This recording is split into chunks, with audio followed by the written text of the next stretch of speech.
Hey friends, I welcome you all to agri smart classes YouTube channel. आज हम first year second sem का plant pathology fundamentals of plant pathology subject start करने वाले हैं, जिसका ये पहला लेक्चर होगा, जिसमें हम introduction, importance, scope and objectives of plant pathology के बारे में डिस्कस करेंगे। चलो लेट्स स्टार्ट। सबसे पहले हम देखते हैं कि प्लांट पैथोलॉजी क्या होता है। देखो, प्लांट पैथोलॉजी को हम ना फाइटोपैथोलॉजी भी बोलते हैं। फाइटोपैथोलॉजी जो वर्ड है ना, वो ग्रीक वर्ड से आया है, जिसमें फाइटो का मतलब होता है प्लांट, पैथोस का मतलब होता है सफरिंग या फिर डिजीज, और लोगोस का मतलब होता है स्टडी या फिर नॉलेज। तो इन सबको मिलाकर के क्या बना? फाइटोपैथोलॉजी। तो डेफिनेशन क्या बनेगा? स्टडी ऑफ सफरिंग या फिर डिजीज। इसको हम बोलेंगे फाइटोपैथोलॉजी या फिर प्लांट पैथोलॉजी। अब देखते हैं इसका डेफिनेशन। तो ये जो टर्म है ना, फाइटोपैथोलॉजी या फिर प्लांट पैथोलॉजी, ये वो ब्रांच होता है बायोलॉजी का या फिर एग्रीकल्चर साइंस का, जो कि डील करता है with the study of sufferings of plant या फिर डिजीजेस ऑफ प्लांट। इसमें हम डिजीज़ेस के बारे में पढ़ेंगे। वो डिजीज़ कौन कॉज कर रहा है, किसके वजह से वो डिजीज़ आ रहा है, उसके नेचर के बारे में, और उसको हम कैसे पहचान सकते हैं और किस तरह से हम उसको कंट्रोल कर सकते हैं या फिर मैनेज करेंगे। इन सब की स्टडी के बारे में हम बोलते हैं, इन सब की स्टडी को ही हम बोलते हैं प्लांट पैथोलॉजी या फिर फाइटोपैथोलॉजी। अब हम देखते हैं इंपॉर्टेंस ऑफ प्लांट डिजीजेस या फिर फाइटोपैथोलॉजी। प्लांट डिजीज़ या फिर प्लांट पैथोलॉजी के बारे में पढ़ना इतना इंपॉर्टेंट क्यों होता है, उसके बारे में हम देखते हैं। ठीक है, तो ऑन एन एवरेज अगर देखा जाए ना, टोटल क्रॉप लॉस जो होता है एनुअली, वो सारे फैक्टर्स को मिला के, चाहे वो डिजीज़ हो, इंसेक्ट पेस्ट हो या फिर वीड्स हो, उन सबको मिला करके 30 से 50% तक क्रॉप लॉस होता है, जिसमें से 14% जो होता है वो लगभग डिजीज़ेस के वजह से लॉस होता है। तो जो इतना लॉस हो रहा है ना, इसी को बचाने के लिए हम डिजीज़ेस के बारे में स्टडी करते हैं, प्लांट डिजीज़ेस के बारे में स्टडी करते हैं। यहाँ पर हम पहले पैथोजन को जान लेते हैं क्या होता है।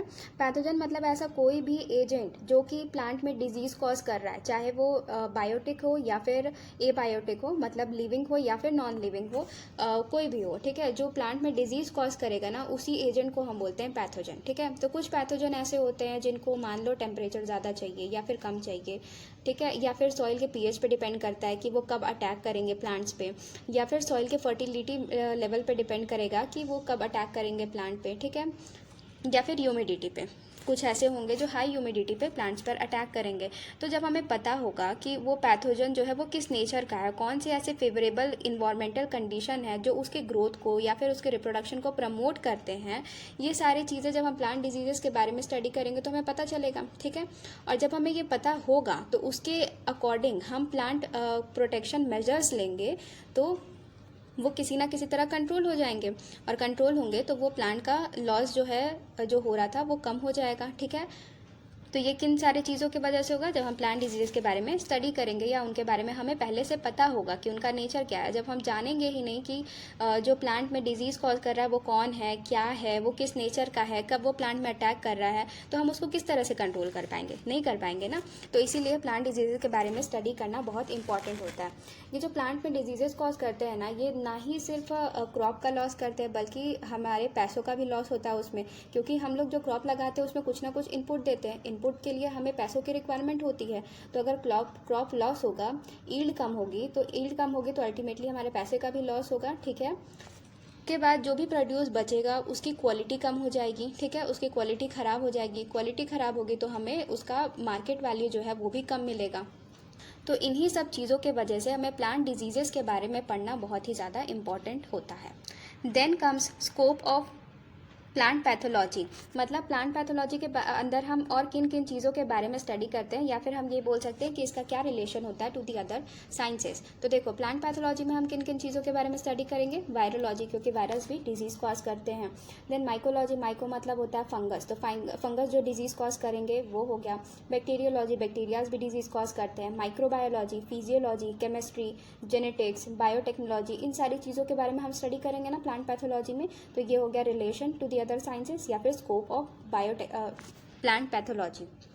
इसके अलावा हर वो चीज़ के बारे में हम इसमें स्टडी करेंगे जो कि हमें प्लांट में जो डिजीज़ है ना, उसको डायग्नोज करने में हेल्प करे, मतलब पहचानने में हेल्प करे, उसके मैनेजमेंट में या फिर उसको कंट्रोल करने में हमें हेल्प करे। उन सारी चीज़ों के बारे में हम इसमें स्टडी करते हैं। The next comes objective of plant pathology.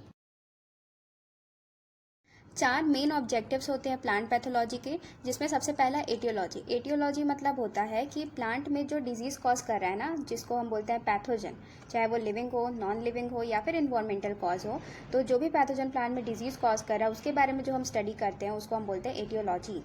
ठीक है, the study of living, non living and environmental cause of plant diseases, ये हो गया पहला ऑब्जेक्टिव। दूसरा है जो पैथोजन है ना वो किस तरह से डिजीज़ कॉज कर रहा है, उसका जो मैकेनिज्म होता है उसके बारे में जब हम स्टडी करते हैं उसको बोलते हैं हम पैथोजेनेसिस। ठीक है, तो ये हो गया दूसरा objective, study the mechanism of disease development bye pathogen. फिर पैथोजन और प्लांट किस तरह से इंटरैक्ट कर रहे हैं उसको हम बोलते हैं एपिडेमियोलॉजी। एपिडेमियोलॉजी बोलते हैं जिस तरह से प्लांट और पैथोजन जो है एक दूसरे के साथ इंटरैक्ट कर रहे हैं, इसकी जो स्टडी होती है। ये हो गया तीसरा ऑब्जेक्टिव। चौथा ऑब्जेक्टिव जो है उसमें मतलब प्लांट में जो डिजीजेस कॉज करना उसको हम किस तरह से कंट्रोल कर सकते हैं या उस लेवल तक रिड्यूस करना जिससे जो हमारा लॉस है ना वो कम हो जाए। तो ये हो गया कंट्रोल या फिर मैनेजमेंट। तो सबसे पहला क्या हो गया कि प्लांट पैथोजन जो भी प्लांट में डिजीज़ कॉज कर रहा है उसके बारे में स्टडी करना। सेकंड कि वो किस तरह से प्लांट में डिजीज़ कॉज कर रहा है उसके बारे में स्टडी करना।